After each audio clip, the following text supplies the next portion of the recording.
let's go to it. So our first album is Ambiguous Desire by Arlo Parks. Because I feel my heartbeat climb. The moonlight cuts through the wire. And this was Gemma's pick. So you can now tell us about that and presumably the gig you saw. Yeah, I didn't want to spoil it going too early, because then I feel like a lot of the feelings I had about the gig were as a result of my feelings about the album. So it almost made sense to talk about them both at the same time. But yeah, with Arlo Parks, I feel like obviously with this being her third album now, honestly, before this, I only really knew, the songs that kind of broke through, mainly from her first album, which obviously was very, very successful, kind of put her on the map. So I'd never really gone in and listened to an Arlo Parks album in full. Obviously now I've had to go back and kind of do that when Ambiguous Desire came out, so I could kind of make comparisons, because I feel like Ambiguous Desire is just so different to anything that she did before this, which I think is really exciting. And I think it's got a really interesting backstory to the album, where she kind of found herself in New York. She found herself going to a lot of kind of underground raves, nightclubs, parties. There's even a song on the album where it's about a rave that took place like under a bridge. She could tell she was really involved in this scene. And I think America's an interesting one, because I feel like, in the UK, an artist of her fame couldn't just walk into a nightclub and like she'd be mobbed. Do you know what I mean? And then like in New York, I feel like it's just like, yeah, okay, cool. And it's clear that she's kind of been able to use that, because she lives in LA now, and she has done since her last album kind of came out. She's been in America, and I think almost just finding that kind of anonymity in kind of these dark underground New York spaces really shaped Ambiguous Desire into what it is, because it's very electronic. It's much darker than anything she's done before, which really grabbed me, because I think with her previous albums, I appreciated them for what they were when I went back and kind of listened to them front to back, obviously only really knowing the singles or the most famous songs from them. But there was something about this one that just felt a lot more like it come from somewhere deeper within her, and come from maybe more lived experiences, that she'd maybe pushed herself out of her comfort zone a bit more, explored places where she maybe wouldn't have done before she moved to America. I'm a big fan of it. And the gig as well, she was on stage with like kind of a DJ deck, and her and another person were kind of like live mixing some of the songs as well. And she said at the gig herself, she said like, this is a completely new direction for me. It means so much that everyone's kind of stuck by me, and hasn't just abandoned my music because it doesn't sound the same as it used to. And she also said that she felt more like herself making this album than she'd ever felt, which I think was really powerful. And I think, for me, I could kind of hear that in the album as well, that just some of the little anecdotes throughout the music, like there's, I think the opening song Blue Disco, she just paints this picture of a house party she was at, and she's like someone's cousin's out the back throwing up, and it's not pretty, but it's real. And I really liked that kind of she's not romanticizing going out and having a good time. There's a song where she's like talking about a friend who is on the dance floor to forget about an ex who she's broken up with, and then she sees him with another woman, and just kind of the reality of kind of that sometimes going to a nightclub is more about escaping reality than it is about going out to have a good time. It's a nightlife party. It's a nightlife album, but not a party album, if that makes sense. It's very vulnerable, and I thought there were so many layers to it, more so than I found with her previous work. So I think that's what drew me in. I found myself almost thinking that everyone's bigged her up since the start. Everyone's always said how talented she is, and I've never doubted that, but I've never felt quite as entranced and connected to her music as I did listening to this album. Yeah, I think it's probably her best yet, for me, in my opinion. Okay. So Karl, what do you make of Ambiguous Desire? Yeah, maybe slightly flip side from Gemma in terms of obviously the journey with Arlo. I would say because I mean, she's always an interesting artist. I'll start with that. I mean, we obviously reviewed her last album, My Soft Machine, on the podcast a couple of years ago. Yeah. And I think we were all in the same boat. I think all three of us at that point where we'd been left maybe a little underwhelmed by Collapsed in Sunbeams, which she obviously won the Mercury Prize for.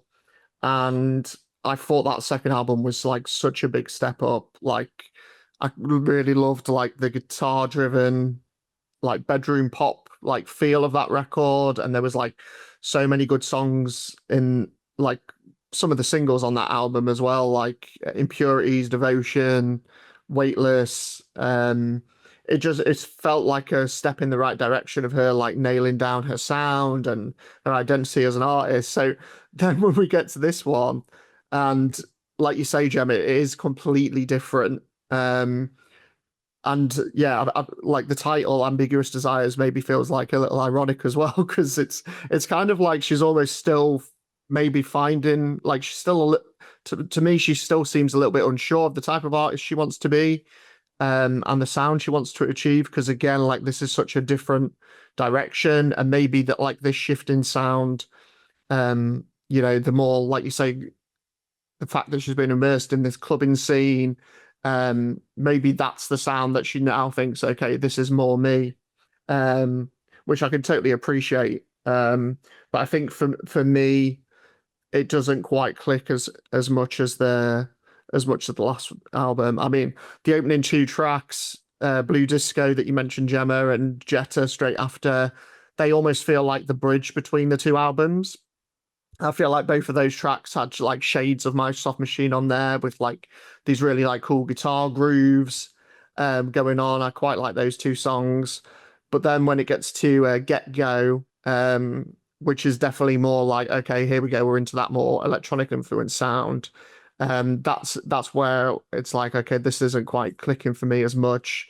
But I think after that song, when it settles into the more like laid back ambient groove, Senses with the wonderful Sanford on that track, I think that's where the new direction maybe does kind of resonate with me slightly more. And I think it does get better from that point. Songs like Heaven, Two-Sided, Night Swimming, I really appreciated. Like they're quite blissful, like quiet rave. I think you summed it up perfectly, Gemma, where it's like it's a dance record, but it's not a party record. I think those tracks kind of encapsulate that. It's just all those like soft vocals backdropped against these like gently pulsating like synth passages. And then Beams is a bit more like dream pop, and then the one that's kind of like the outlier, but I think it's actually one of my favorite songs on the album, is South Seconds, which is like this really stripped back, like acoustic guitar driven cut. But it's only like, is it like a minute and a half, under 2 minutes? It's like, I almost wish it was like a little bit longer, because that was one that I was like, oh yeah, this is really connecting with me. But yeah, and then it's, so that like first half I'm kind of engaged with, but then when it gets to that back end, I do find myself switching off a bit. Look of Life, What If I Say It, Floette, those are the songs for me where it's laid back to the point of it's becoming background music and it's not interesting me as much. And I think at that point in the album as well, she's almost like retreading some of the same ideas that she presented earlier in the track list. So I think that's maybe my biggest disappointment with this one, is that the eclecticism that she had maybe on My Soft Machine hasn't carried over to this album. It's almost like shades of like the XX or Massive Attack on this record, but maybe not hitting the highs that those artists do. So yeah, I'd say for me, this feels like going back to a bit more middle of the road again, and closer to how I felt about Arlo's music after a debut than I did coming out of My Soft Machine. But I can fully appreciate, like certainly from your side, Gemma, like how this new sound will probably connect with different people than the ones that connected with My Soft Machine. But yeah, for me, it still feels like maybe she's still figuring out her sound, and maybe this is the direction that she wants to go in. But you know, she's given us 3 albums, and all 3 of those records are very different flavors. And for me, that they're almost like collage of ideas that don't quite come together in a satisfying whole. Is how I'd feel. But I'd also be intrigued to hear it live as well, because like you said, Gemma, with her like mixing it live, and I imagine some of these songs would probably hit a bit harder live as well. You know what? I came away from that gig, and all of my favorites listening to the album, my favorites at the gig were all the ones that I kind of didn't like as much on the album. It was crazy. It was really bizarre. Levels it up. No, it's interesting how it goes like that sometimes. So yeah, definitely be interested to hear it live. But yeah, as it stands at the moment, I think for me it was slightly disappointing compared to the last one. But I appreciate that a lot of people will prefer this direction of Arlo as well. Yeah, I gotta say, I'm with Karl on this. You know, when she sort of first came onto the scene. And I think at that time, I was really into the BBC Six radio music kind of playlists, which were coming out, like, you know, and there was such a big, you know, sort of groundswell of interest in her, and she was kind of the, you know, the new young thing on the scene, essentially. So it was very hyped, you know, when Collapsing Sunbeams dropped, and which I think is a very, very good debut album. I know that Karl and I in the past have spoken about this before, that we didn't really feel like it was a Mercury Prize winning one, particularly against others which were on that list that year. But you know, obviously it's up and down. We won't talk about last year's Mercury Prize and our thoughts on that, but so yeah, it's almost like that.